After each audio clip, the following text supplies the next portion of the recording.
حضرت عمر کی شہادت ہے. یہودی بول اٹھا, کافر بول اٹھا, اگر 6 مہینے عمر دنیا میں اور رہتے تو دنیا میں کوئی کافر موجود نہ ہوتا. 6 مہینے.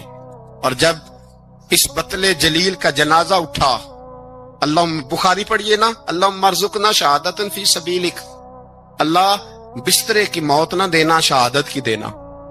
عمر شہید ہوئے, مسجد نبی میں نماز پڑھاتے, اور جب جنازہ اٹھا تو مدینے کا پھر پیچھے جو دلیر بچے وہ مولا علی تھے. مولا علی, جناب عمر کا جنازہ اٹھا تو سب سے پہلی ہائے جو نکلی وہ حضرت علی کی زبان سے نکلی, اور حضرت علی کی ساری داڑھی آنسوؤں سے بھر گئی.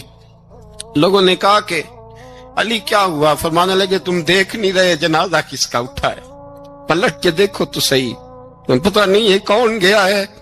کہ حضور کیا ہوا؟ آپ فرمانے لگے عمر اس طرح کے کام کر کے گیا ہے, اب ان کے رستوں پہ کون چلے گا؟ کون اس کے جگر راہ وفا میں نقش ایسے چھوڑ آیا ہوں, میں جس منزل سے گزرا ہوں وہ اب تک یاد کرتی ہے. حضرت علی حضرت عمر کے جنازے پہ کھڑے ہو کے کہتے ہیں اللہ مجھے اس طرح کے عمل کرنے کی توفیق دے جس طرح کے عمر کر کے گیا. میرے بھائی, بطل عزیز, بطل حریت حضرت عمر رضی اللہ تعالیٰ عنہ, جو اپنی زندگی انقلاب والی گزار کے گئے.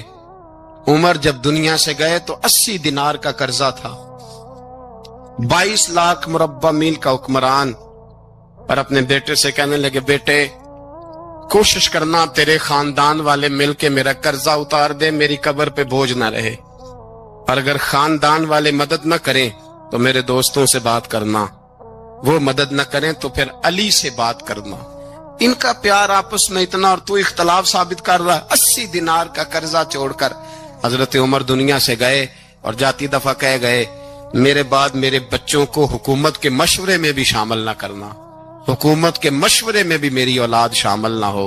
اتنا بڑا شخص اتنا بڑا رنگ دے کے 1 محرم کو جب عمر فاروق کا وصال ہوا تو بیٹے سے کہنے لگے اما عائشہ سے جا کے کہو میرا بھی نبی پاک کے روزے میں دفن ہونے کو دل کرتا ہے. ایک قبر کی جگہ ہے اما جی نے اپنے لیے رکھی ہے, بخاری ہے بخاری. حضرت عائشہ کے پاس صاحبزادے گئے, کہنے لگے اما جی عمر کو زخم لگ گیا ہے, حالت بڑی پریشانی والی ہے.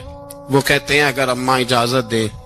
سید عائشہ رو پڑی, فرمانے لگی کہ وہ اپنی قبر کی جگہ تو نہیں نہ کسی کو دیتا, پر عمر نے کمال ہی بڑا کیا. اسے کہو جاؤ گنبد خضرا میں قیامت تک جو مصطفیٰ پہ اور ابو بکر پہ سلام پڑے گا وہ تجھ پہ بھی سلام پڑھ کے جائے گا, جاؤ میں نے جگہ دی.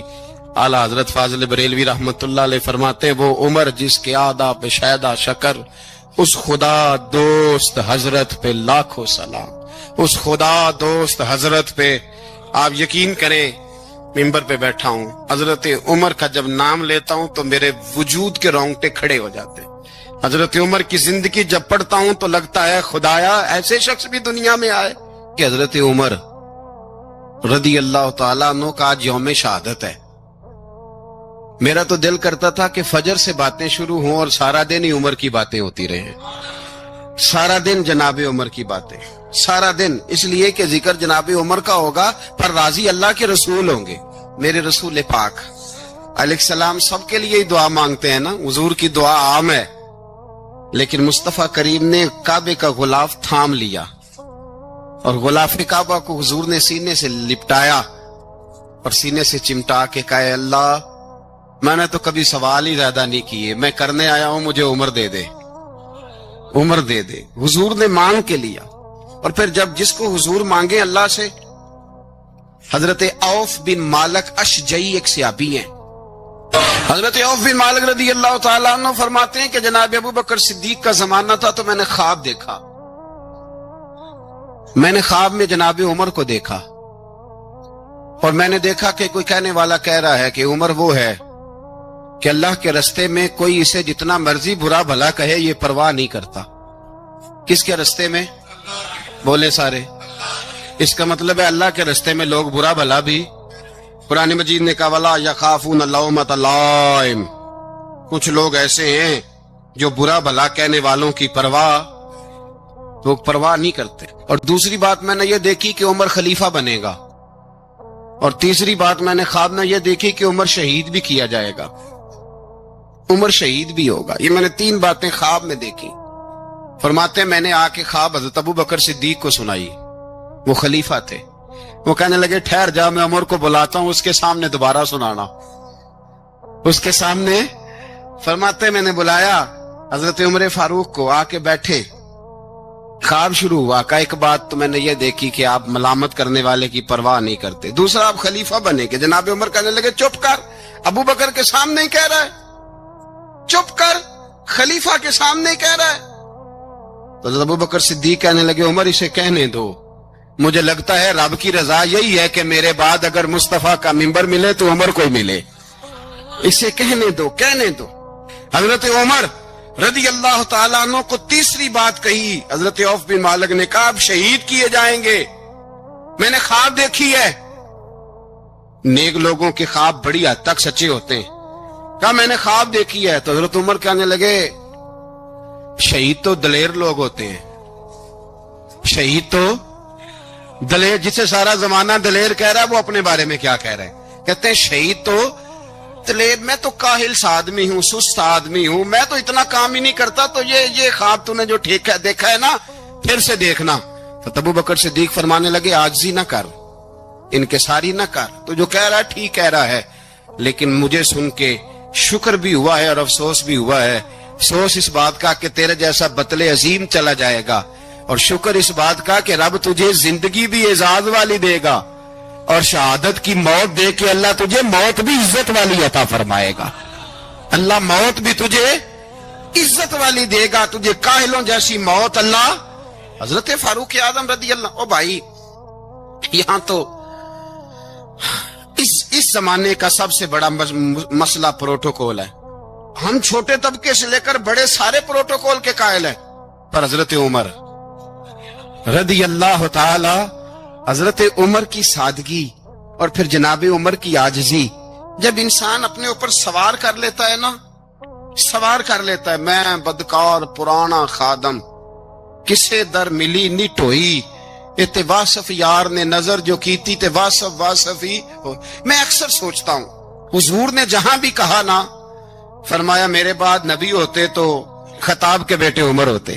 حضور نے فرمایا عمر جس رستے سے جاتا ہے شیطان وہ رستہ بدل جاتا ہے. نبی پاک صلی اللہ علیہ وسلم نے فرمایا میرا عمر وہ ہے کہ اس کی زبان پر حق جاری ہے. حضور علیہ السلام نے فرمایا 950 سال حضرت جبریل میرے عمر کی شان بیان کریں تو ان کی عظمت ختم نہیں ہوتی. 950 سال جبریل عظمت بیان کرے تو ختم نہیں ہوتی. یہ بات ہے حضرت عمر کی. اور فرمایا عمر ابو بکر کی نیکیوں میں سے ایک نیکی ہے, یہ شان ہے عمر فاروق رضی اللہ تعالیٰ عنہ کی. حضور نے فرمایا میرے بعد نبی ہوتے تو عمر ہوتے, جس گلی سے عمر آئے شیطان رستہ بدل جائے. میرے عمر فاروق کی شان 950 سال بیان ہو تو ختم نہ ہو. عمر کی زبان پر اللہ حق بیان کرتا ہے, جو عمر کہتا ہے وہی رب کر دیتا ہے. حضور ساری زندگی فضیلتیں بیان کرتے رہے, عمر جواب میں کیا کہتے ہیں؟ کوئی بتائے نا کہ یہ والی حدیثیں کبھی عمر نے بھی روایت کی ہوں کہ حضور نے میرے بارے میں یہ کہا ہے. یہ روایتیں وہ روایت نہیں کرتے. ان سے جب لوگ کہتے عمر تیری بڑی بات ہے تو عمر رو پڑتے, کہتے میں تو اونٹ چرانے والے باپ کا بیٹا ہوں, میں تو اونٹ چرانے والے باپ کا بیٹا, اونٹ چرا. اس سے آگے عمر گئے ہی نہیں ساری زندگی, اس سے آگے لفظ ہی نہیں ادا کی. اور میں تو بھائی اونٹ چرانے والا, میرا باپ تو اونٹ چرایا کرتا تھا, 10 اونٹ تھے, میری ڈیوٹی ہوتی تھی, سنبھالے نہیں جاتے تھے, ابا ڈنڈوں سے مارتا تھا. ساری زندگی عمر حج کرنے گئے, ایک خشک تنا کھجور کا عمر فاروق رضی اللہ تعالیٰ عنہ نے اس کو اپنے کلاوے میں لیا, رونے لگے. لوگوں نے کہا عمر کیا ہوا؟ فرمانے لگے یہاں میں اونٹ چرایا کرتا تھا, یہاں میں اونٹ چراتا تھا, 10 اونٹ سنبھالے نہیں جاتے تھے. دیکھو رسول اللہ کی شان, آج ساری امت چلانے کا طریقہ عطا فرما دیا ہے. ساری نظریے سے پیار. یار پیسہ کس کو برا لگتا ہے؟ سارے صحابہ مل کے آئے, کہنے لگے عمر فاروق سے کہنا ہے نبی پاک کے زمانے میں تو ظاہراً غربت تھی, ابو بکر کے دور میں بھی غربت تھی, اب تو بڑا مال ہے. عمر سے سفارش کرو کہ عمر نیا کرتا پہنا کرے. ملکوں کے سفیر آتے ہیں, عمر وہی پھٹی پرانی چادر اوڑھ کے اور وہی کئی جگہ پہ پیوند لگے سوٹ پہن کے سفیروں کے سامنے بیٹھ جاتا ہے. عمر کو مشورہ دو, طے ہو گئی بات. سب نے جب مشورہ دے لیا تو سارے کہنے لگے یہ بتاؤ شیر کی مونچھ کو ہاتھ کون لگائے گا؟ کہنا کس نے ہے؟ بندہ بھی تو ڈھونڈو نا. نے کہا جناب میرا یہ خیال ہے کہ مولا علی شیر خدا کہیں گے, کیونکہ جس شخص کی عمر کو سب سے زیادہ حیا کرتے دیکھا وہ شیر خدا مولا علی ہے رضی اللہ تعالی علی کہیں گے. اس لیے کہ جناب علی تو کئی دفعہ جب گفتگو کرتے تھے تو حضرت عمر چپ کر جاتے تھے اور فرماتے تھے علی نہ ہوتا تو میں ہلاک ہو جاتا. تو کہا علی سے کہو. جناب علی شیر خدا کو بلایا. کس کام کے لیے جی؟ اللہ اکبر.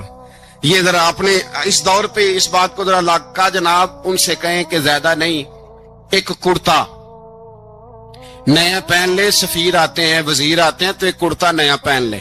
حضرت علی کو بلایا. آپ فرمانے لگے کوئی اور بات ہوتی تو میں کہہ دیتا, یہ والی میں نہیں کہہ سکتا.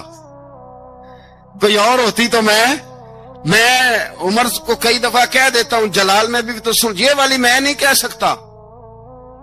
میں تمہیں ایک مشورہ دیتا ہوں. کہ وہ کیا؟ کہنے لگے سید عائشہ صدیقہ سے کہو, وہ مومنوں کی ماں ہیں, عمر ٹالے گا نہیں. اماں جی سے جا کے کہا اماں جی نیا کرتا عمر سے کہیں پہن لیں. وزیر آتے ہیں, بڑے بڑے لوگ, تو چلو کوئی عرض نہیں. اماں جی نے کہا اچھا کوئی بات نہیں میں بلا لیتی ہوں. جناب عائشہ نے پیغام بھیجا. جب خادم نے کہا نا مصطفیٰ کے گھر سے پیغام آیا ہے, تو 20 لوگ بیٹھے تھے. عمر کانپتے ہوئے اٹھے, کانپتے دوڑے. حضرت عائشہ پردے میں تھی تو فرماتی ہیں عمر اتحیات کی حالت میں بیٹھ گئے. کہا اماں جی دیر تو نہیں ہو گئی مجھے آنے میں؟ کہا نہیں ٹائم پہ آ گئے ہو. کس لیے بلایا تھا؟ کہا عمر دیکھو غربت کے معاملات اور ہوتے ہیں, جب اللہ آسانی دے تو کوئی چیز استعمال کرنا حرام نہیں ہوتی, اگر حرام ہے تو بتاؤ. کہا نہیں اماں جی حلال ہی ہے. تو فرمایا پھر اتنے سفیر آتے ہیں, مشیر آتے ہیں, اب تو مال غنیمت بڑا آتا ہے, ڈھیر لگ جاتے ہیں مسجد میں, تو چل ایک نیا کرتا تم بھی پہن لیا کرو. اور آپ نیا کرتا پہنو گے تو دھاک بیٹھے گی غیروں پر. تو صحابہ کا مشورہ ہے کہ آپ نیا لباس پہنے. اماں جی کہتی ہے میں نے حکم دیا تو عمر چپ کر گئے, گردن جھک گئی. تھوڑی دیر کے بعد سیدنا عمر فاروق نے سر اٹھایا تو داڑھی پہ آنسو گر رہے تھے, رو پڑے. کہنے لگے پاک محبوب کی پاک بیوی جیسے حکم کرتی ہو میں حاضر ہوں, پر مجھے وہ والا لباس پہنانا جو میرے مصطفیٰ نے پسند فرمایا ہے. اگر یہ رنگ رسول پاک کا ہے تو میں حاضر ہوں, اور اگر نبی پاک کا نہیں تو پھر جیسے آپ حکم کریں. جناب عائشہ کہتے ہیں عمر روئے تو میں زیادہ روئی, میرا پلو بھیگ گیا آنسوؤں سے. میں نے کہا عمر آپ جائیے. عمر یوں نکلے تو جو صحابہ کھڑے تھے وہ کونے میں تھے, سارے آ گئے. کہا اماں جی کیا بناؤ؟ فرمایا بھائی تم سب جو باتیں کہتے ہو وہ اپنی جگہ ٹھیک ہیں, پر عمر جو بات کرتا ہے وہ سب سے زیادہ ٹھیک ہے. عمر جس پہلو پر بات کرتا ہے وہ یار ایسی عاجزی, ایسا رنگ, ایسا انداز, ایسا طرز حیات, ایسی زندگی. اولاد کے معاملے میں لوگ بزدل ہو جاتے ہیں, بزدل.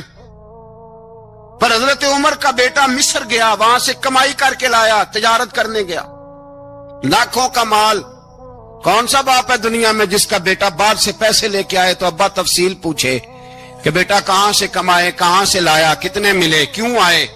کون سا باپ تفصیل پوچھتا ہے؟ ابا تو کہتا ہے لا صحیح, اور تعریفیں کرتا ہے میرا بیٹا بڑی کمائی کرتا ہے. کبھی پوچھا ہے اس سے کہ ڈیوٹی صحیح دیتا ہے کہ نہیں؟ کبھی پوچھا ہے کہ تو ایمانداری کی روزی لاتا ہے کہ حرام کی کماتا ہے؟ یہ باپ کی ذمہ داری ہے, یہ اماں کی ذمہ داری ہے. پھر کہتا ہے بیماری کیسے آ گئی, پریشانی کیسے آ گئی؟ تو نے کبھی سوال کیا اپنی اولاد سے؟ حضرت عمر فاروق رضی اللہ تعالیٰ عنہ کا بیٹا مصر سے پیسے کما کے لایا تو جناب عمر نے بلایا, فرمایا بیٹے اتنی تو تیرے پاس راس ہی نہیں تھی, تھوڑے سے تو پیسے لے کے گیا تھا, اتنی کمائی کیسے ہو گئی؟ اتنے تو پیسے نہیں تھے صاحب, کہاں سے کمائی لائے؟ اس نے کہا ابا جی وہ جو میرے چچا ہے نا مصر کے گورنر, آپ کے دوست, انہوں نے میری مدد کی ہے. فرمایا جتنے لوگ گئے تھے سب کی ہے مدد اس نے. کہا نہیں صرف میری کی. فرمایا تیری کیوں کی؟ تیری کیوں کی؟ کہا حضور آپ کے دوست ہیں. فرمایا چپ کر.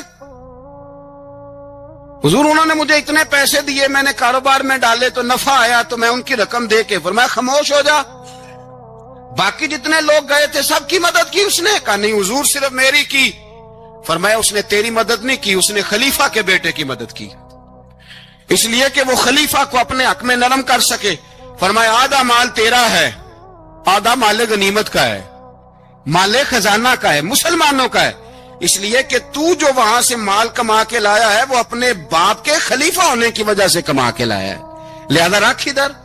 یہاں کہتے ہیں کدھر سے آیا, کیسے آیا, کون سا حساب دیں, کیا کریں؟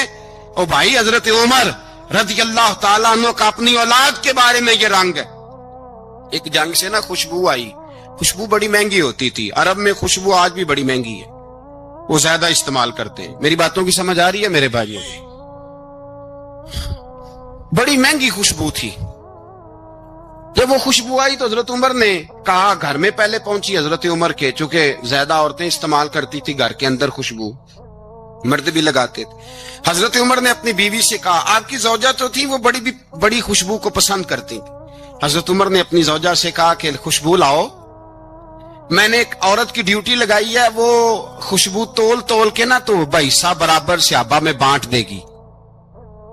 تو آپ کی زوجہ کہنے لگی کسی بی بی کی ڈیوٹی لگانے کی کیا ضرورت تھی, میں جو موجود تھی میں بانٹ دیتی ہوں تول کے بھائیسا برابر. آپ نے فرمایا نہیں تو رہنے دے, تو فلانی بی بی بانٹے گی. کہا حضور میں نے بھی بانٹنی ہے, میرے پہ کچھ حق ہے؟ آپ نے فرمایا نہیں, تو تفصیل نہ پوچھ, تو خوشبو دے دے, کوئی اور بانٹے گی. خاتون خانہ تھی نا, کہنے لگی نہیں مجھے بھی آج آپ کو بتانا ہی پڑے گا کہ کوئی جو بانٹ سکتی ہے تو میں کیوں نہیں بانٹ سکتی. زوجہ کہتی عمر نے بات کی تو میری چیخیں نکل گئیں.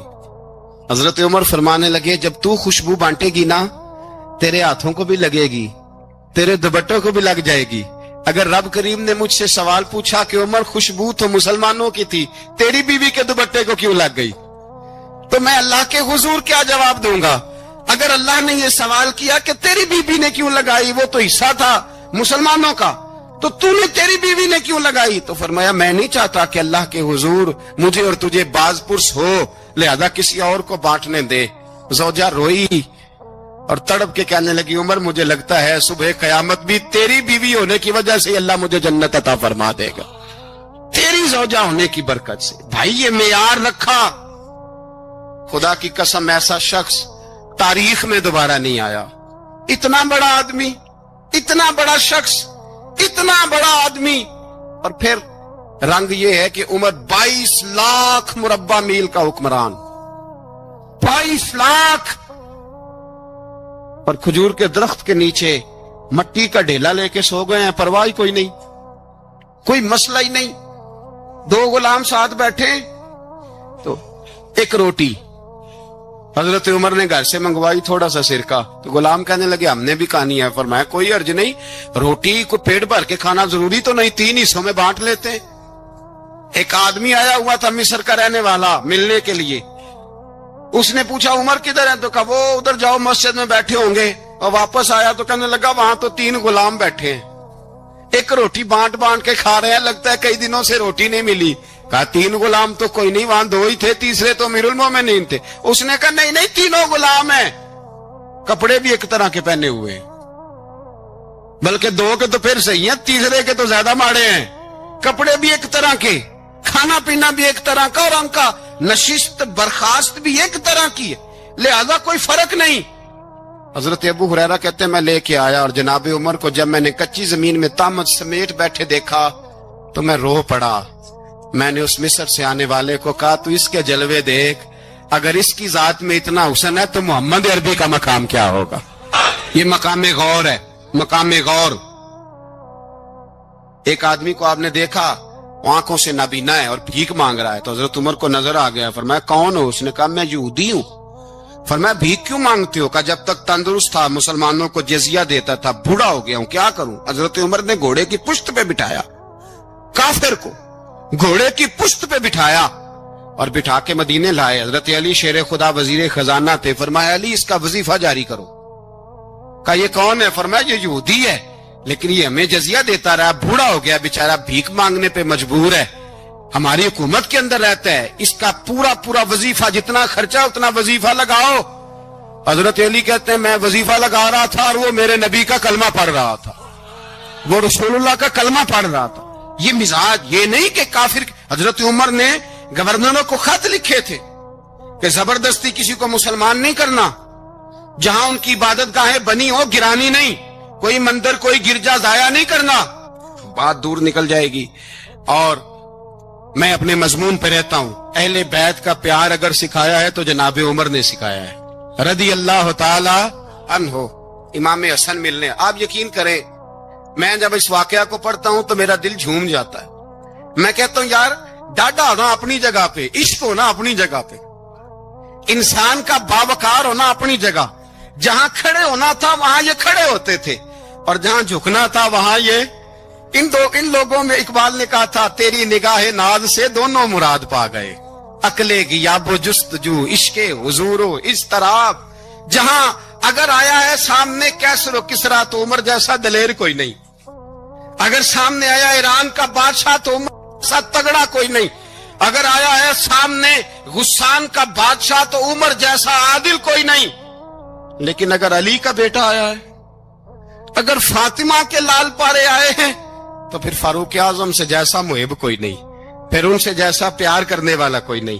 اندر بیٹھے ہیں جناب عمر، اندر تنہائی میں کچھ وزیروں سے گفتگو ہو رہی ہے، میٹنگیں جاری ہیں۔ آپ کے بیٹے ملنے آئے جناب عبداللہ ابن عمر، ابا جی ملنا ہے، بات ٹھہرو بات کر رہا ہوں، کوئی نہ اندر آئے۔ صاحب زیادہ باہر کھڑا ہے، تھوڑی دیر گزری تو امام حسن بھی آ گئے۔ کون آئے؟ آپ کو جو ملے گا امام صاحب کا نام لینے سے، وہ سردار ہیں جنتی۔ کون آئے؟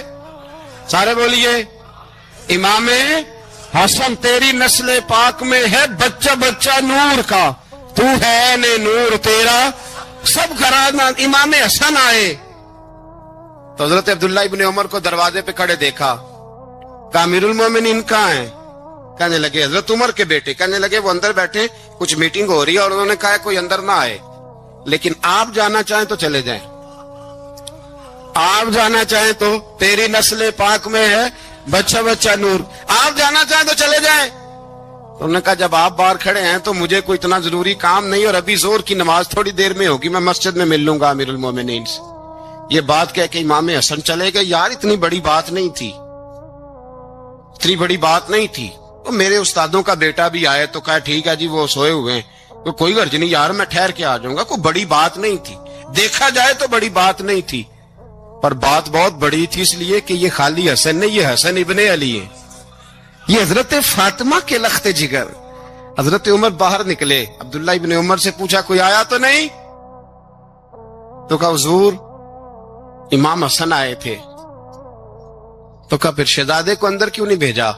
کہا میں نے کہا تھا۔ وہ کہنے لگے اگر امیر المومنین مصروف ہیں تو میں ظہر میں مل لوں گا۔ حضرت عمر رونے لگے، فرمایا بیٹے تو نے اچھا نہیں کیا۔ پھر مسجد نہیں گئے، سیدھے امام حسن کے دروازے دستک دی، امام حسن باہر آئے، کہا شہزادے آئے تھے تو ملے کیوں نہیں؟ تو امام حسن کہنے لگے حضور آپ کا اپنا بیٹا دروازے پہ کھڑا تھا، آپ کا اپنا بیٹا دروازے پہ کھڑا تھا، اور منع بھی کیا تھا آپ نے تو میں زور میں مل لیتا۔ حضرت امام حسن فرماتے جوش جذبات میں جناب عمر نے سر سے پگڑی اتار دی، جوش جذبات میں کہنے لگے حسن میرے بیٹے کا اور آپ کا کیا مقابلہ؟ کیا اس کی ماں کا نام فاطمہ الزہرا ہے؟ کیا اس کی نانی کا نام ختیجۃ الکبریٰ ہے؟ کیا اس کے نانے کا نام محمد مصطفیٰ ہے؟ آپ کا اور اس کا کیا مقابلہ؟ پھر رو پڑے اور کہنے لگے بیٹے میں مکے کے صحراؤں میں اونٹ چرایا کرتا تھا، یہ جو میرے سر پر عزت کے بال ہیں یہ تیرے نانے کے اگائے ہوئے، میں مکے کے خبردار شہزادے خبردار۔ او بھائی اہل بیت نبوت کے ادب کا رنگ اگر سکھایا ہے تو سیدنا عمر نے سکھایا ہے۔ سوار دے فرماتے جب پہنچے نا دار ارقم میں تو دروازے پہ حضرت امیر حمزہ کھڑے تھے۔ حضرت امیر حمزہ، ایک شخص کہنے لگا حضرت امیر حمزہ سے عمر آ رہا ہے، فرمایا آنے دو۔ کہا حضور وہ تلوار بھی گلے میں لٹک رہی ہے، فرمایا آنے دو، وہ اگر عمر ہے تو میں بھی امیر حمزہ ہوں۔